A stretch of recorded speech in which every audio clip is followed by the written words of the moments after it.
Assalamualaikum warahmatullahi wabarakatuh. Nah, di sini kami akan melakukan wawancara tentang bisnis plan untuk menjalankan atau mengembangkan suatu usaha atau bisnis. Sebelum masuk ke wawancara, mari perkenalan dulu ya. Nah, di sini saya Anissa Putri Divita, saya Tasya Mirza, dan saya Dea Syaputri. Nah, kami dari kelas 4A Prodi Pendidikan Bahasa dan Sastra Indonesia pada kali ini melakukan tugas tentang bisnis plan yang diampu oleh dosen pengampu Karimah Liana SSMPD dengan mata kuliah kewirausahaan. Baik, di sini kami akan mewawancarai salah satu owner atau narasumber yang akan kami bertanya. Ayo.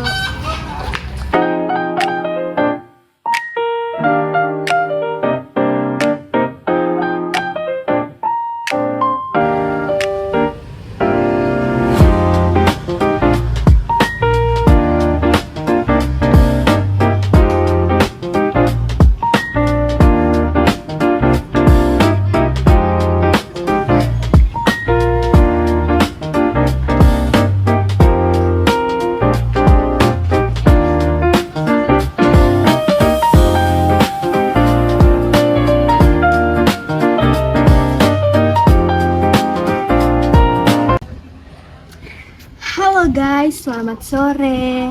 Nah, di sini saya akan memperkenalkan salah satu makanan yang disukai oleh para Gen Z. Nah, di sini saya sudah berada di warungnya. Mari. Nah, guys, jadi inilah warung yang Genji sukai dan Genji cintai, yaitu warung sebelah. Nah, Assalamualaikum warahmatullahi wabarakatuh. Di sini saya dan rekan-rekan saya sedang berada di sebelah jajanan Bandung bersama Ibu Sani sebagai ownernya atau yang punya. Nah, di sini kami akan melakukan wawancara seputar tentang bisnis plan yang akan dibawakan oleh saya dan rekan-rekan saya. Nah, sebelumnya Ibu, apa yang melatar belakangi Ibu untuk memilih nama usaha sebelah warung jajanan Bandung ini? Karena saya sendiri berasal dari Bandung dan produk yang saya jual itu memang khas makanan Bandung. Jadi saya menamakan itu sendiri, ada potongannya, otomatis. Terus karena ini bersifat memang makanan jajanan anak-anak kalangan remaja, jadi lebih simpel lagi kita nama warungnya. Kira-kira apa saja bahan baku yang digunakan dalam usaha ini? Untuk bahan baku yang utamanya karena kita itu sebelah persilangan yang otomatis bahan utama itu lebih kerupuk. Nah, sebelah itu bahan dasar itu dari kerupuk. Kemudian kalau mengikuti zaman juga mungkin banyak juga topping variannya, ada kayak suki dan dumpling gitu, bisa bakso dan masih banyak lagi saya kayak gitu kan. Nah, jadi Bu, setelah itu apa alasan Ibu membuat dan memilih mendirikan usaha ini? Karena jujur dari awal saya sendiri itu suka jajan, suka makan, suka sebelah. Jadi karena dari hobi, suka makan sebelah dan suka masak juga, disitulah jadinya punya ide untuk buka usaha sebelah. Jadi lebih enak itu kalau kita mau usaha itu sesuai dengan hobi atau passion kita, lebih enjoy gitu. Iya. Nah, apa saja visi dan misi Ibu dalam mendirikan usaha sebelah ini? Kalau untuk visinya lebih kayak visi itu lebih kayak tujuan kan ya. Tujuan itu yang untuk otomatis selain juga untuk memperkembangkan diri sendiri ya kan, untuk keluarga dan suami juga bisa menciptakan lowongan kerja untuk masyarakat sekitar.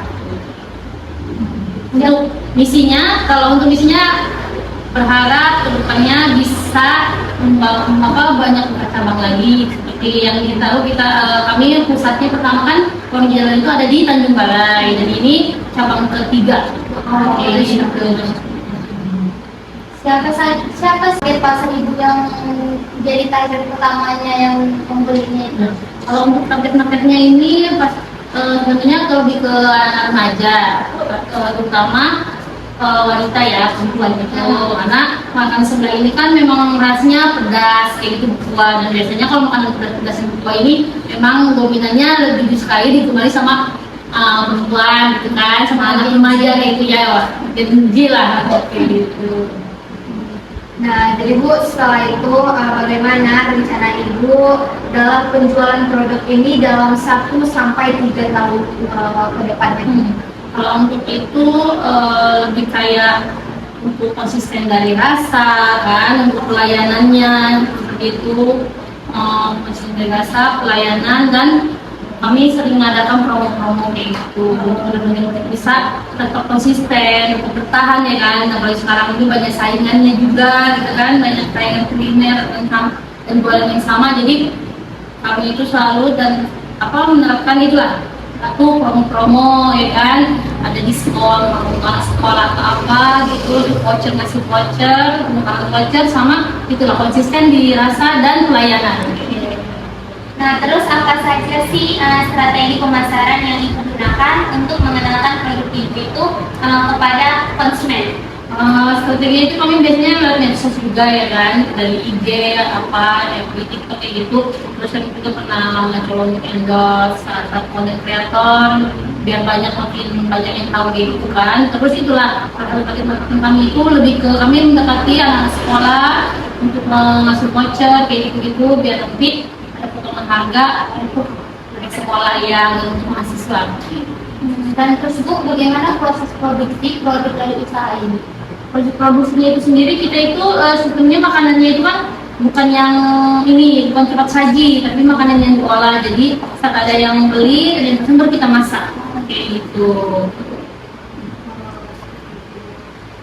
Jadi Bu, kira-kira bagaimana cara Ibu membentuk kerjasama dengan pemasok dengan kriteria harga dan kualitas bahan baku saat ini? Untuk kerjasamanya itu sendiri, kita sistemnya kan memang otomatis di mana ada supplier yang bisa mengasih harga lebih murah, itu kita rekrut ya kan, mencari-cari tahu kayak gitu, dan menjaga kerjasamanya ya itulah karena rutin itu dia juga kita membayar dengan baik, dia pun otomatis untuk masuk bahan baku kita pun lancar gitu. Nah, terus kira-kira dari seluruh cabang Ibu berapa jumlah karyawan yang bekerja di usaha ini, dan bagaimana sistem penggajian atau kompensasi setiap orang? Untuk karyawan 3 cabang kami ada 17 orang ya, dan untuk gaji kita sistemnya per bulan. Jadi kita memang kalau kita masih di bidang UMKM ya, jadi untuk asuransi itu seperti itu nggak ada. Tapi jadi kalau misalkan ada karyawan yang sakit atau apa, dari saya sendiri itu nanti ada bantuan kalau misalkan ada yang sakit. Terus Bu, kira-kira per tahunnya adakah dikenai pajak dari negara? Nah itu dia kembali lagi, karena kita UMKM dengan pendapatannya juga masih bertahun bersihnya itu nggak nyampe 100 juta, jadi kita nggak ada pajak. Iya. Nah, terus berapa biaya penyusupan mesin atau iklan seperti promosi yang dibilang tadi, yang menyewa konten kreator, itu berapa sih yang biasanya dikeluarkan dalam usaha ini? Kalau misalkan per tahun itu kita biasanya ada mobilnya masih di sekitar 2-3 jutaan pada gitu. Terus Bu, berapa biaya bahan baku langsung? Biaya langsung itu kita itu per hari setiap cabang itu punya masing-masing ya jumlahnya. Kayak misalnya cabang Bandung itu bahan baku itu bisa mencapai 2-3 juta per hari. Kalau di sini paling sekitar 700 sampai 1 juta paling maksimal. Berapa pemakaian listrik per bulan dan berapa pemakaian air? Itu untuk satu orang atau semua? Untuk seluruh. Kalau untuk seluruh 3 cabang itu pemakaian listrik itu sebulan hampir 1.500.000 sampai 1.700.000 tergantung pemakaiannya itu sendiri. Kalau untuk air dia sekitar 500 sampai 600.000 sebulan. Itu untuk semua warung ya. Jadi seluruh cabang. Terus Bu, kira-kira dalam usaha Ibu ini biaya pertama yang dikeluarkan ibu itu berapa sih, dan modalnya itu ibu pinjam atau modal sendiri? Nah, untuk pertama kita jual itu kan memang masih dalam kecil banget kan, belum pakai anggota, masih awal sama suami lah ya kan, masih malam itu cuma modal di 8,5 juta sampai 12 juta. Nah, setelah ada perkembangan, alhamdulillah responnya bagus, omsetnya pun bagus, lahan baik, kalau ada penambahan aset, penambahan modal itu. Dan untuk biaya modalnya sendiri kita nggak ada pinjaman modal sendiri, pinjaman dari mana? Berarti hanya modal sendiri, Iya, ya, modal modal sendiri. pinjamannya. Iya, modal sendiri sama suami kayak gitu. Nah, terus berapa harga tanah dan di setiap bangunan itu? Misalkan kan di Tanjung ada dua, di Iya. sini ada satu. Itu dia berapa Bu? Kalau untuk tempatnya kami masih nyewa, ya bukan tempat sendiri. Kalau untuk sewanya beda-beda ya, untuk tempat sendiri itu per tahun 25 juta. Kalau yang di WCB 4 yang di lapas itu per bulan 600.000. Setahun sekitar 3.200, kalau di sini setahun 6 juta. Jadi Bu, kalau di satu minggu itu Berarti semuanya totalnya 25, 32, 38 sampai 39 juta. Untuk 1 tahun 3 cabang. apa saja bahan yang dibutuhkan itu Bu? Yang elektronik ya? Untuk elektronik kita lebih kayak ke freezer, penyimpanan bahan bakunya ya, untuk pajangan kopi, susu dampingnya.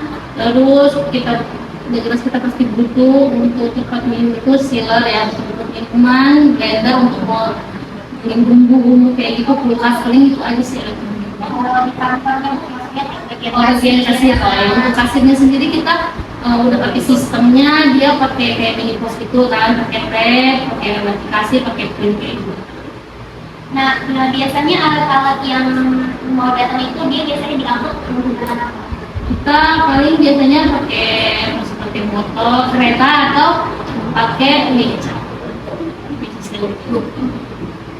Nah, jadi Bu, setelah itu apa saja infrastruktur yang digunakan dalam pembangunan ini? Untuk ini karena kita masih sewa ya, belum ada sih sejauh ini, paling cuma sekedar ngecat kayak gitu ya, boleh sedikit-sedikit lah. Reservasi. Reservasinya paling cuma sekedar mau ngecat aja gitu, manajemen kayak gitu. Jadi Bu, setelah infrastruktur itu tadi, berapa biaya operasionalnya dalam usaha ini? Operasionalnya, maksudnya operasional itu sebelum ya? Atau enggak?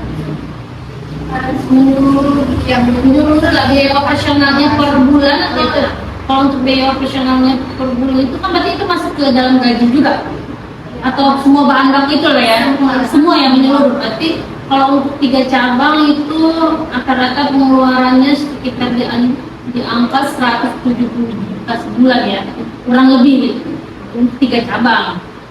Jadi sudah menyeluruh itu untuk gaji, untuk listrik, untuk sewa, untuk bahan baku, untuk akomodasi kayak gitu, itu semuanya sekitar 160 sampai 170 juta dalam 1 bulan untuk 3 cabang. Ibu, tadi kan kita sudah membicarakan bahan bakunya ini Bu. Ya. Jadi apa saja bahan baku yang digunakan dalam usaha Ibu? Ya itu lah seperti yang saya bilang, paling kan dalam waktu yang kita pakai itu karena kita jual sebelah, otomatis ada bahan dasarnya itu kan kayak aroma-aromanya kayak putih, merah, kencur kayak gitu. Dan produknya sendiri itu random kan, banyak, ada yang bakso-baksoan, tapi yang pertama itu pasti ada pupuk itu kan kita tuh pupuk, terus ada telur, indomie, dan damping suki-sukian itulah bahan baku yang kami pakai untuk usaha ini. Iya, kencur, begitu untuk bumbunya, kalau bahan bakunya namanya.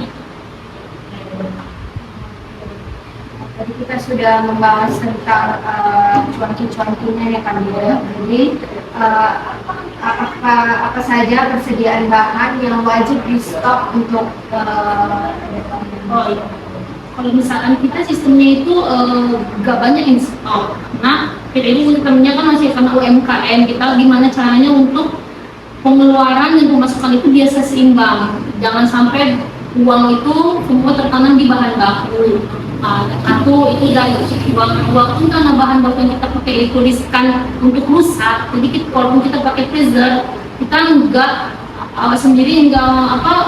mengharuskan di stok banyak. Jadi belanja itu seperlunya aja, habis beli harus beli, karena kan tempat kita belanja pun dekat, kecuali yang kering seperti itu anti virus itu kan karena kita belanjanya ada di Medan ya kan, jarak lumayan jauh, bukan di sini, itu baru kita ready stock. Itu pun hanya ready stock hanya untuk 1 minggu aja. Jadi nggak lama-lama ya? Nggak lama-lama, karena itulah karena kita masuk UMKM kan modal pun harus ini, pengeluaran pemasukan itu harus bisa seimbang. Jadi Bu, setelah itu apa saja produk dalam proses pembuatan usaha ini? Proses pembuatan usaha ini. Produk ini maksudnya terus dia balik itu yang pasti beli aja lah, kita beli kan. Paling sebagian ada lah yang dibuat sama keluarga, kayak ini dibuat sama abang untuk bikin kopi, sebagian juga ada yang kita. Oke Bu, jadi pertanyaan selanjutnya Bu, apakah sebelumnya ada hutang piutang saat membangun atau menjalankan usaha itu? Dari awal Ibu membangun usahanya sampai selesai? Saat ini dan waktu sekarang nggak ada hutang.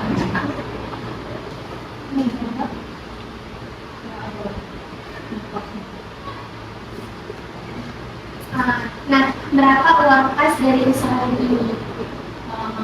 Uang kas itu maksudnya gimana? Uang yang untuk karyawan itu gimana, simpanan untuk karyawan atau gimana? Iya, lebih ke karyawan. Oh ya, kalau untuk uang kas setiap warung itu kita pasti punya uang kas. Sebenarnya untuk keperluan karyawan tidak sakit apa. Itu biasanya setiap warung itu sebulan itu ada 300 sampai 500 ribu sebulan ya. Itu satu warung. Iya. Terus Bu, berapa dari seluruh bahan baku yang digunakan, berapa biaya yang Bahan ini per hari. Iya, Nah, sekali belanja itu? sekali banyak untuk satu warung atau seluruh kalau untuk 3 warung itu bahan baku itu sekitar di antara semua di 4.100.000 sampai 4.300.000. Itu tergantung, itu kan dia enggak ini ya, karena tergantung rame enggaknya warga. Tapi ya tapi paling kecil segitulah yang kita keluarkan dalam hari untuk bahan baku aja ya, 3 cabang. Terus bagaimana cara Ibu itu mengelola penggunaan dana itu dalam proses membangun usaha Ibu? Untuk itu sistemnya sendiri kita kan punya manajemennya, punya debit kredit, kebetulan punya leader yang mengatur keuangan. Jadi untuk keuangan usaha itu otomatis nggak disatukan dengan pribadi. Semua leader, semua orang itu punya modal masing-masing. Ya, jadi nggak akan mengganggu operasional warung gitu. Uang itu tetap ada berputar setiap harinya. Nah, terus yang terakhir Bu, menurut Ibu apa kunci utama dalam menjalankan usaha ini itu agar dapat bertahan dan berkembang? Dan apa saja sih saran Ibu buat generasi muda seperti kami ini yang ingin memulai usaha, dan pelajaran apa yang telah Ibu dapatkan dalam membangun usaha ini?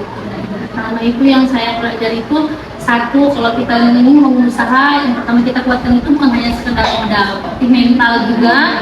Kuat mental, konsisten gitu kan, dan jangan pernah untuk bosan untuk berkolaborasi, terus kreatif lah, produk baru. Misalkan jangan sekali aja, misalkan di awalnya kita jual sebelah, lebih harus belajar misalkan inovasi-inovasi yang lain gitu.